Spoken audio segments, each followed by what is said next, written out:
First representation Alaganuru reservoir కట్టను పూర్తి చేయాలా అని చెప్పి ఇవ్వడం జరిగింది. దానికి ప్రతిపాదనలు కూడా తయారు చేశాం. 34 కోట్లతో ప్రతిపాదనలు కూడా పంపడం జరిగింది. త్వరగా కూడా అది చేయిస్తామని కూడా ఈ సందర్భంగా రైతు సోదరులందరికీ కూడా తెలియజేస్తా ఉన్నాం. అంతేకాకుండా గోర్కల్లు రిజర్వాయర్ ఇక్కడంతా ఈ ప్రాంతానికంతా మనకి ఆ రిజర్వాయర్ కూడా ఉంది. గత ప్రభుత్వంలో మనం టీడీపీ ప్రభుత్వం అది కూటమి ప్రభుత్వం అధికారంలో ఉన్నప్పుడే ఆ పనులన్నీ పూర్తయిపోయినాయి. కనీసం గత ప్రభుత్వంలో మెయింటెనెన్స్ కూడా లేక అది కూడా లీక్లు అయిపోయి ఊర్లు మునిగిపోయే పరిస్థితి ఏర్పడింది. మొన్నటినే వెంటనే సోలార్ వాళ్ళతో మాట్లాడి వెంటనే పనులు చేపించడం వల్ల ఈ రోజు మనము 12 TMC వాటర్ను నిలుపుకోగలుగుతా ఉన్నాం. కాబట్టి గత ప్రభుత్వము రైతులను చాలా విస్మరించడం జరిగింది. తప్పకుండా ఈ ప్రభుత్వం అలా కాకుండా రైతులను దృష్టిలో పెట్టుకునే పనిచేస్తుందని కూడా ఈ సందర్భంగా మీకు అందరికీ తెలియజేస్తా ఉన్నా. ఏదైతే సమస్యలు ఉన్నాయో వాటన్నిటిని పరిష్కారం వైపు ప్రభుత్వం దృష్టికి తీసుకెళ్తాము. ప్రభుత్వంతో తప్పకుండా మన జిల్లాకు కూడా 2 మంత్రులు ఉన్నారు. మన అదృష్టం ఇక్కడ కాబట్టి 2 బీసీ జనార్దన్ రెడ్డి అన్న కానీ అలాగే మన ఫరూక్ అన్న కానీ ఉన్నారు. తప్పకుండా రైతులము మనమంతా ఈ వ్యవసాయం పైన ఆధారపడి జీవనం కొనసాగిస్తున్నాం కాబట్టి రైతులకు ఎలాంటి ఇబ్బంది లేకుండా చేస్తాం.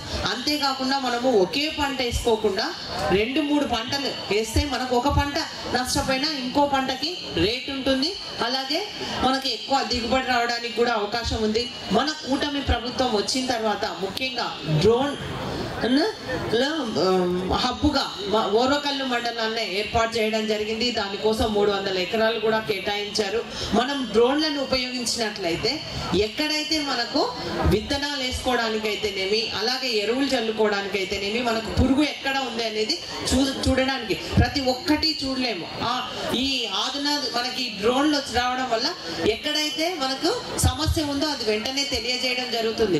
ఈ రోజు మనకు అందరికీ తెలుసు కూలీలు దొరకడం కూడా చాలా కష్టంగా ఉంది. కాబట్టి ఆధునిక యంత్రాలు ఎన్నో వచ్చాయి. వాటిని ఉపయోగించడం వల్ల మనకు ఖర్చు తక్కువ అలాగే మనకు పూర్తిగా ఆ పురుగును నాశనం చేయడానికి కూడా అవకాశం ఉంటుంది. మన ముఖ్యమంత్రి గారు కూడా వ్యవసాయానికి డ్రోన్లను ఉపయోగిస్తామని తెలియజేయడం జరిగింది. నా ఒక్క సూచన కూడా ఈ డ్రోన్లు కూడా తక్కువ రేటుకు వస్తే రైతులు ఎక్కువగా ఉపయోగించుకోవడానికి అవకాశం ఉంటుంది. ఈ విషయాన్ని కూడా ముఖ్యమంత్రి గారి దృష్టికి తీసుకెళ్లాను నేను.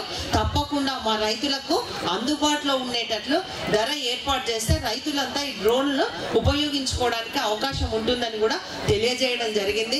కాబట్టి అన్ని రైతులను దృష్టిలో పెట్టుకొని మన ప్రభుత్వం పనిచేస్తుంది. గత ప్రభుత్వంలా కాదని కూడా ఈ సందర్భంగా తెలియజేస్తూ మన రైతులందరి కోసం అహర్నిశలు పనిచేస్తామని మీ సమస్యల పరిష్కారం కోసం శక్తివంతం లేకుండా కృషి చేస్తామని తెలియజేసి ఈ అవకాశం ఇచ్చిన మీకందరికీ నా హృదయపూర్వక ధన్యవాదాలు.